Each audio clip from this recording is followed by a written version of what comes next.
Het jy al gedink, wat sou van Helen Keller, wat nie kon hoor of sien nie, word as daar nie 'n Anne Sullivan was, wat haar in die agtergrond ondersteun het nie? Wie het die grootste verskil gemaak? Wie was die belangrikste? Was dit Helen Keller, wat as doofblinde verskeie boeke geskryf en oor die wêreld as spreker opgetree het? Of was dit Anne Sullivan, wat vir Helen, wat vasgevang was in 'n lewe sonder moontlikhede, help ontwikkel het tot die formidabele vrou wat sy was en haar lewenslank bygestaan het? Wie is die belangrikste? Die een wat preek of die een wat deur gebed en ondersteuning dit moontlik maak?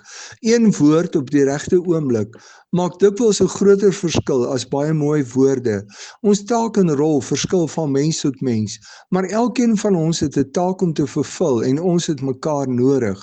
As ek soos Anne Sullivan die Helen Kellers moet bemoedig en versterk, dan moet ek dit doen. Ek moenie die Helen Keller se plek probeer inneem nie. 1 Korintiërs 12 vers 12 tot 31 praat oor die liggaam van Christus wat baie lede het en sê in vers 22 dat daardie dele van die liggaam wat as die swakste voorkom juis noodsaaklik is.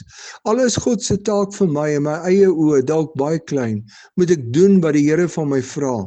Al weet niemand dat ek byvoorbeeld deur my gebede 'n ander een dra of ondersteun of wat ook al nie, doen ek dit omdat die Here dit van my vra. Elkeen van ons se rol is vir die Here baie belangrik. Jy mag dalk dink dat jy die swakste skakel in die ketting is, maar as jy nie daar is nie, is dit nie meer 'n ketting nie. Kan die Here jou in die agtergrond gebruik om ander te ondersteun en by te staan?